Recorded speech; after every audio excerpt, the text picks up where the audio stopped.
Bienvenue à cette journée CCR 4. 40 ans, ça fait 40 ans que le régime catastrophe naturelle existe. Et depuis 40 ans, il remplit ses actions de solidarité, de prévention, d'indemnisation au bénéfice des gens en France qui subissent des dommages à la suite de catastrophes naturelles. Je crois que c'est un régime qui a fait ses preuves et la Caisse centrale de réassurance en est l'outil principal. Et je crois que la journée qui nous réunit aujourd'hui va permettre de faire le point sur le fonctionnement du régime. Je salue l'ensemble des participants, assureurs, experts, pouvoirs publics, autres parties prenantes qui viennent comme chaque année. On a un peu plus de monde que l'année dernière grâce à l'épidémie de Covid qui nous a quittés. Et je crois que donc tout le monde est très content de se retrouver ici. Donc 40 ans, il y a aussi quelques chiffres qu'il faut avoir en tête. 40 ans, c'est 44 milliards d'indemnisations. Essentiellement sur les inondations, 53% dans les 44 milliards, 37% sur la sécheresse. Donc on voit bien que par les compagnies d'assurance, le régime apporte une partie de solutions importantes à tous les gens qui subissent ces sinistres. Donc dans la journée que les équipes de CCR, que je remercie, vous ont proposé aujourd'hui, on a en gros 5 grands temps.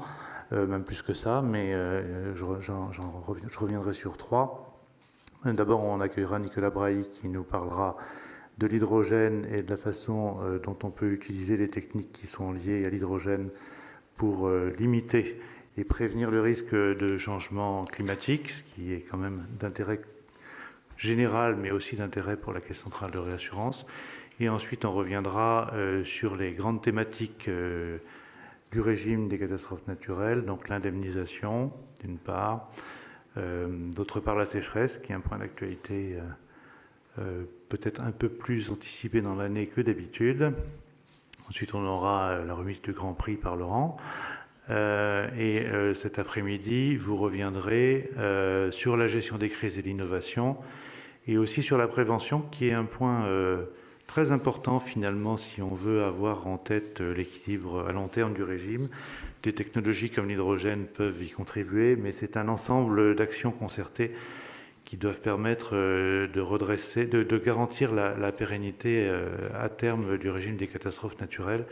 Et en particulier, cette année, on reviendra sur une étude intéressante qui a été faite entre la Caisse centrale de réassurance et RTE, sur l'exposition et les risques pour le réseau d'électricité français liés au changement climatique. Je pense que ça fait partie des choses que CCR sait bien faire, d'aider les pouvoirs publics à réfléchir sur leurs risques. Je voudrais, pour terminer cette introduction brève, revenir justement sur l'activité de CCR. Donc on a évidemment, sous l'égide de Bertrand Labillois, une entreprise de réassurance qui a pour mission principale de souscrire les risques et surtout de les indemniser. On l'a dit combien c'était important tout à l'heure.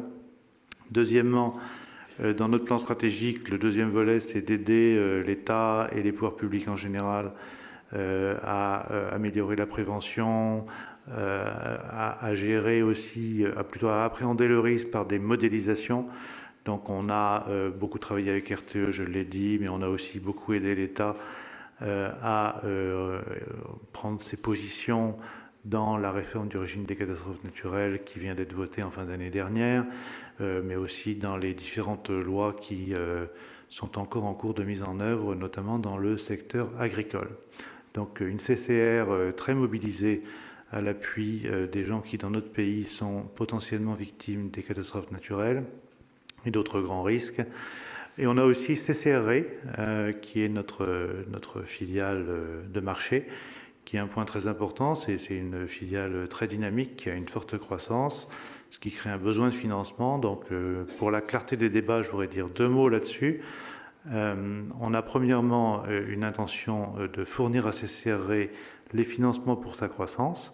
On a une étude en cours pour regarder si ce sera de façon interne ou de façon externe. Alors on a beaucoup parlé à l'extérieur de la façon externe naturellement, c'est pour ça que je le mentionne. Néanmoins, je voulais dire que c'est un projet qui est un projet à moyen terme. Donc en 2022, CCR est l'actionnaire de CCRE et a vocation à le rester.